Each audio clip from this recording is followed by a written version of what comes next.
Restraint is often misunderstood. Many people associate it with suppression, an act of denying, pushing down, or avoiding desires and emotions. But true restraint is not about forcefully burying what arises within us. It is about acknowledging it, understanding it, and choosing not to act on it blindly. Suppression creates tension, conflict, and eventually a kind of inner rebellion. Conscious restraint, however, is rooted in awareness. It is not a rejection of our impulses, but a decision to observe them without being enslaved by them. Imagine a thought or emotion arising: anger, desire, impatience. Suppression would attempt to smother it with denial, pretending it doesn't exist. This only pushes the energy deeper where it festers and grows in the dark. Conscious restraint, on the other hand, watches this energy with clarity. It allows the emotion to surface, but without giving it control of your actions. You recognize the heat of anger, the pull of craving, the wave of distraction, and yet you do not let them steer the wheel. This is not weakness. This is strength in its most refined form. Such restraint requires presence. You must be awake to the subtle movements of your mind.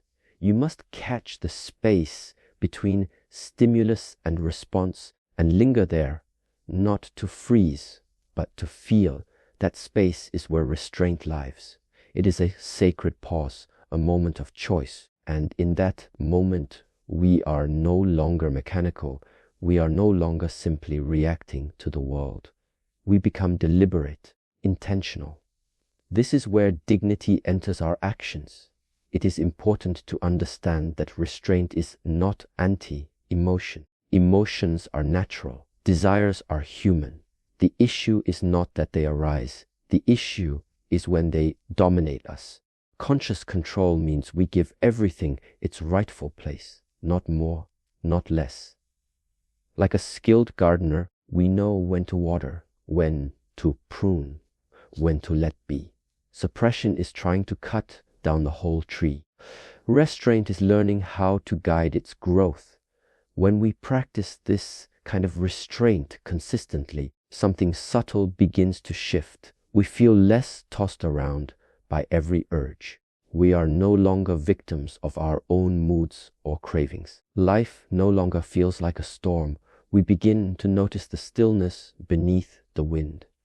And in that stillness, we sense a deep freedom, the ability to choose not out of fear or compulsion, but out of clarity. This is the quiet power of conscious restraint. Freedom is often imagined as the ability to do whatever one wants, whenever one wants. This is a shallow definition, external, impulsive, and rooted in indulgence. But what happens when we chase every desire? What happens when we follow every thought, every emotion, without discernment? We become scattered, restless, and reactive. We think we are free, but in truth, we are being led by impulse, by fear, by habit. Real freedom begins when we gain mastery over these inner movements.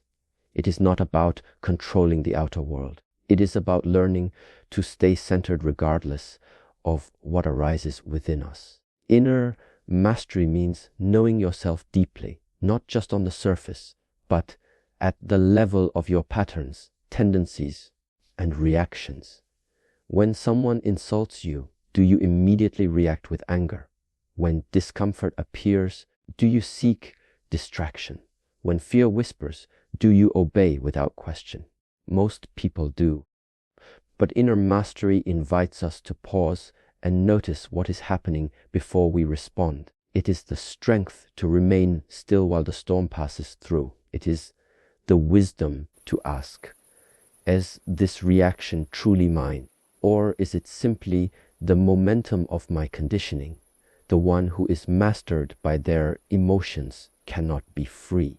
The one who is enslaved by thoughts, by approval, by comfort, by craving, they move through life on invisible strings.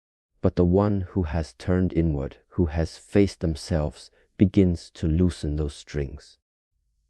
Mastery is not perfection, it is presence. It is the capacity to remain with what arises without becoming it. Anger may still come, fear may still whisper, but they do not command us. We can observe them, understand them, and choose differently. That is real power. This kind of freedom is not loud. It does not need to be announced or proven. It is silent like a mountain. It exists in how we walk through the world, in how we listen without needing to speak, in how we act without needing to be seen.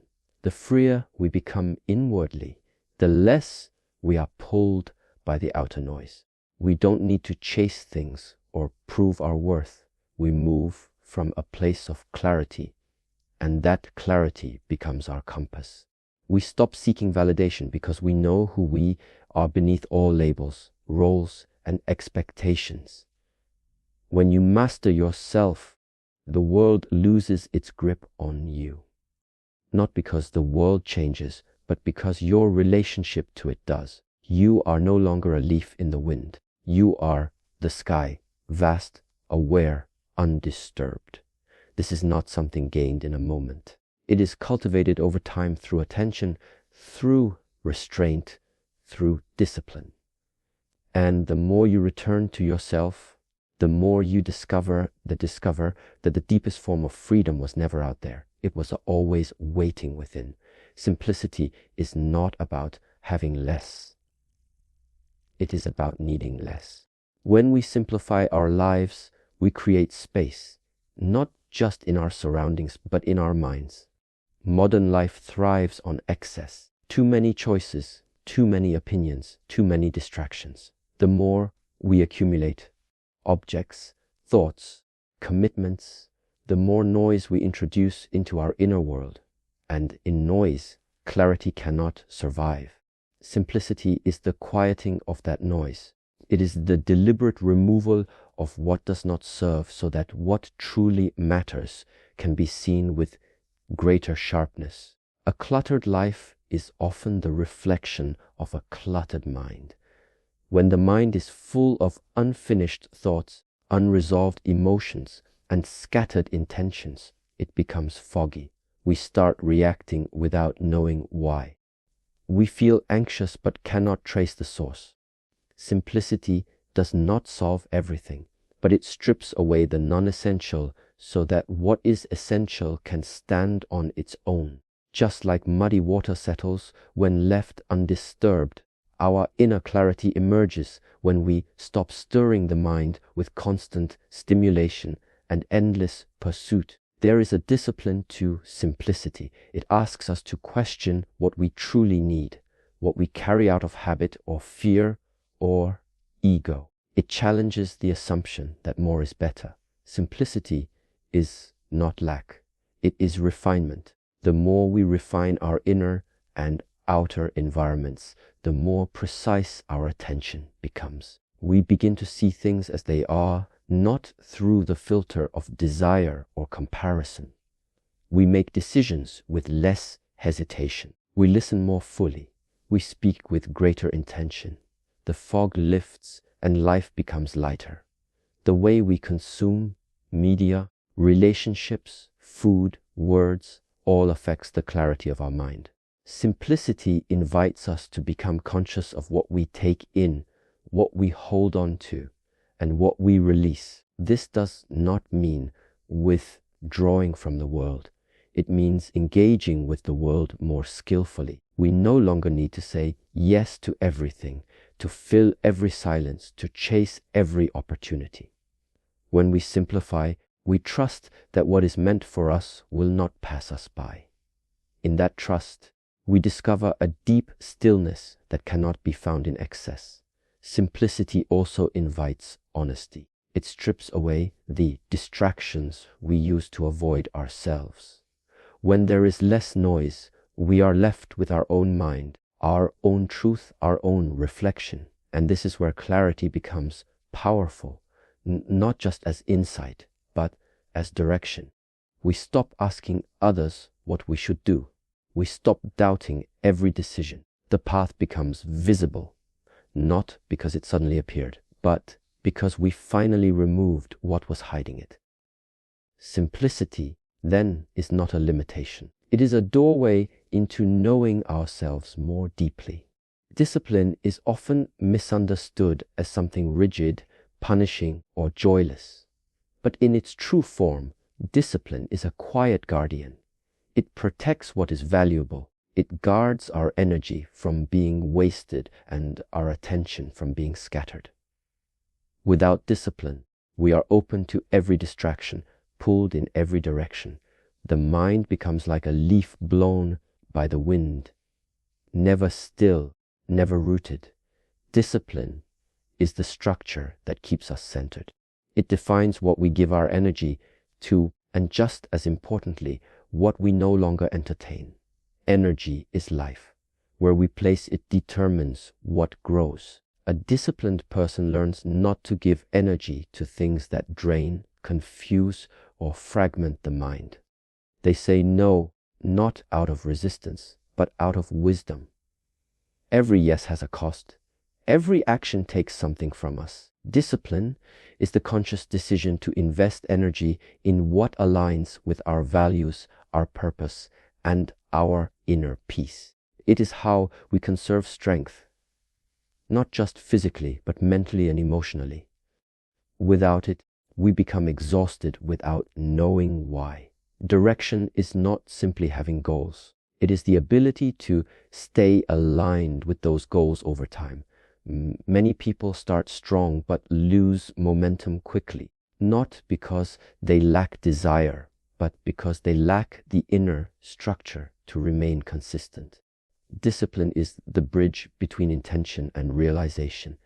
It helps us walk the path even on the days we feel uncertain, even when distractions feel louder than purpose. It reminds us that progress does not always feel exciting. It often feels quiet, steady, and uneventful. But it is in that steadiness that transformation takes root. In discipline, we also find freedom from regret. When we act without discipline, we often look back with disappointment, not because we lacked opportunity, but because we lacked follow through. We said yes to too many things, gave time to what didn't matter, broke promises to ourselves. But when we live with discipline, we begin to trust ourselves. We know that we will show up, that we will follow through, that we are reliable, not just to others, but to our own spirit. This trust becomes a source of confidence, and that confidence fuels deeper focus. Discipline is not just about big actions. It lives in the small choices, what you choose to consume, how you speak, how you spend your mornings, how you respond to challenges. It is not about being harsh with yourself. It is about being loyal to your own growth. When we live with discipline, life becomes simpler, not because there are fewer challenges, but because there is less internal conflict. We stop battling with ourselves. We move with clarity. We preserve energy for what truly matters. And in that, we find a quiet strength that needs no applause. Stillness is not the absence of movement. It is the presence of awareness. In a world that constantly urges us to go faster, to do more, to always respond, stillness becomes a form of rebellion. And more than that, a doorway to truth. It is only in stillness that we begin to hear what is truly going on beneath the surface of our lives. The noise of the world drowns out our own inner voice. But when we pause, when we step back, when we simply sit without reaching, without running, we start to see clearly. Stillness does not give us answers. It gives us the space for answers to arise on their own. In that space, we begin to feel the difference between reaction and response. Most of what we call choice is simply habit. We react because we are conditioned to react. But in stillness, we slow down the cycle. We observe the impulse without obeying it. We feel the emotion without acting from it. And this gap, this small, sacred pause, is where freedom lives. It is the place where we are no longer puppets of our past. We see, we understand, and we choose with intention. Stillness makes that possible. It allows us to interrupt the automatic and step into the authentic. The deeper we go into stillness, the less we are defined by what happens outside of us. The mind becomes less frantic. The body softens. The breath slows. And in that slowing, we begin to notice that much of our suffering was created by speed, by the rush to escape, to fix, to prove, to avoid. When we stop moving, even for a moment, we see that the thing we were running from was often not dangerous at all. It was just uncomfortable. And when we face discomfort without fleeing, something transforms. We realize that peace is not the absence of difficulty, but the presence of inner steadiness. Stillness also reveals how little we need to be whole. In silence, we do not feel lack. We do not compare. We are simply present, and in that presence, there is contentment. So much of our discontent is fueled by constant doing, constant reaching. But when we become still, we see that we were already enough, that nothing needed to be added. This is a freedom that cannot be bought or given by another. It is found within.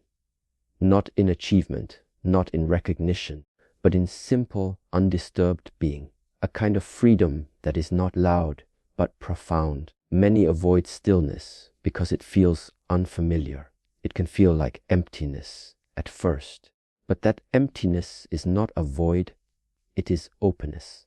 A spaciousness that has room for everything, but clings to nothing. When we rest in that space, even briefly, we return to ourselves. We are no longer chasing life. We are in harmony with it. This is the subtle but radical shift, to stop trying to control every moment and instead allow ourselves to meet life from a place of quiet clarity. In stillness, we do not escape reality. We meet it fully. And in that meeting, we uncover a deeper, unshakable freedom.